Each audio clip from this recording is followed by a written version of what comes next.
Apple has just released our first look at Apple Intelligence, and with it, a wholly refreshed Siri.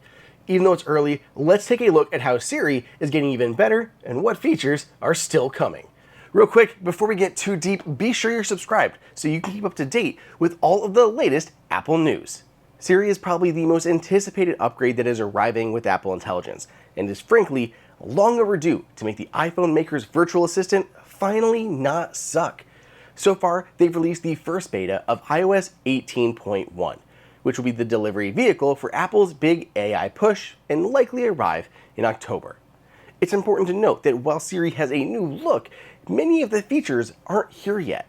That makes it really hard to judge, this early, at how good the new AI-powered Siri will be. Regardless, let's take a look at how Siri has gotten better and what we're still waiting for. To start, Siri has a whole new look. Gone is the small glassy orb, and instead there's a colorful animation emanating from the edges of your phone. It does this on your iPhone, iPad, and even when using CarPlay. One of the initial changes is Siri can manage when you stumble. Can you check the weather for tomorrow? Actually, no. Check it for Tuesday in Cupertino. Set a timer for 3 hours. Wait, I meant set an alarm for 3 p.m. Old Siri just fails on these examples. Can you set a timer for 3 hours? Wait, I meant set an alarm for 3 p.m. Can you check the weather tomorrow? Actually, no. Check it for Tuesday in Cupertino. What I think is way better, though, is being able to type. Just double tap on the bottom edge of your phone screen to bring up the keyboard. You're able then to type your question rather than saying it out loud. I want to know, will typing make you use Siri more often than you do now? Let me know down below in the comments. One of the big updates is contextual awareness. If I ask old Siri, can you check when the next Cleveland Guardians game is, and then follow it up with, that looks good, add it to my calendar. Siri doesn't really know how to handle that second phrase. But on the new Siri, she does. When do the Guardians play next? Okay, that looks good. Can you add that to my calendar?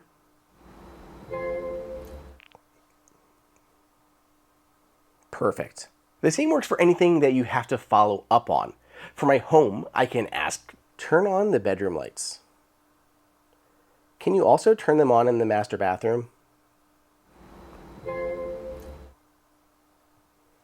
You can't, though, say compound commands, like send Faith a text asking what she wants me to make for dinner and then set a reminder to start cooking at 5.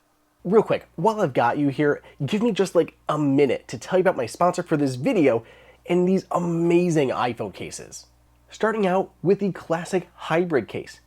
It's a clear shell case, but since it's a hybrid case, it's also a little bit flexible. Probably the best part is the do-it-all stash stand that is built in right around the lenses. You can browse or watch videos at any angle between 15 and 85 degrees. This case also has super strong magnets, up to 1500 G of pull strength. My favorite case of the three is this soft cloud case.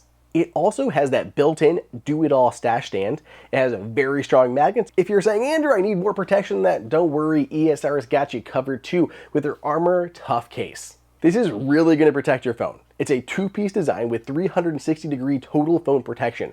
Armor 8 camera lens protectors on the back, shock-absorbing air guard corners, tough clear acrylic back, dual-layer edges, built-in Armor 8 screen protector, dust shield, and 13 feet of drop protection.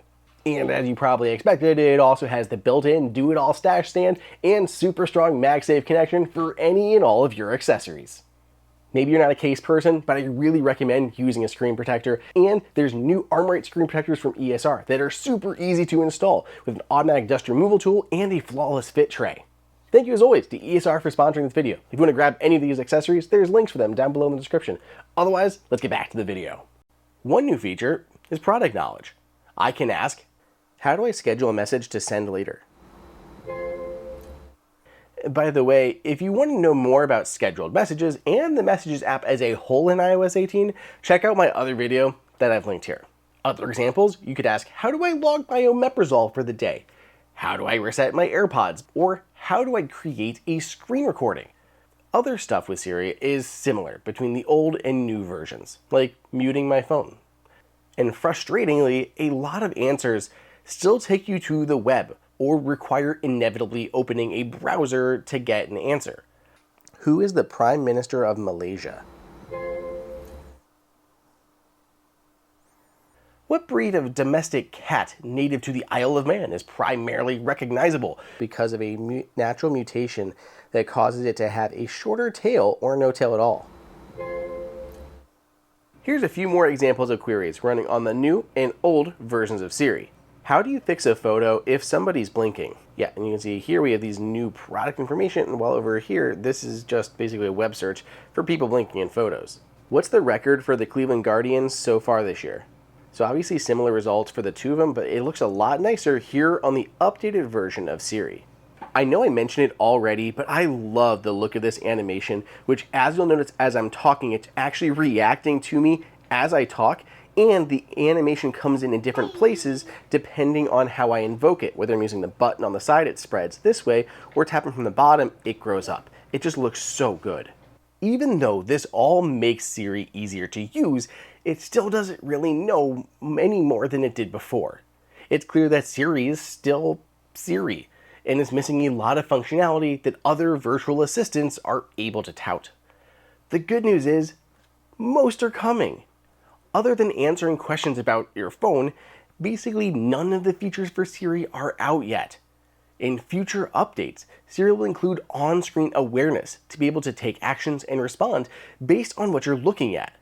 It'll also be able to understand personal context, a huge upgrade, pulling from your calendar, messages, emails, and more to become more personal. Plus, it'll be able to use a dozen app intents to perform actions across third-party apps. These actions apply to browsers, e-readers, photo and camera apps, and more. Not to mention the hotly anticipated integration with ChatGPT. Together, all of these are poised to deliver a vastly improved Siri. Will it be enough? I guess we'll find out. This new and improved Siri is just part of a series of features under Apple Intelligence. This is an umbrella term that covers all of Apple's AI efforts. Right now, in iOS 18 Beta 1, you can test other features, including writing tools that can rewrite what you've written or proofread it to make sure there's no mistakes. And it'll even explain the changes that it suggested that you make. You can record your calls. You can summarize websites. You can do so much. Soon, there will be even more, including the ability to describe an emoji and have it generated for you, or whole images that you could use in notes, presentations, or text with your friends. To stay up to date with all of Apple's new AI progress, be sure you're subscribed to the channel with those notifications turned on, and let me know what features you want me to cover next.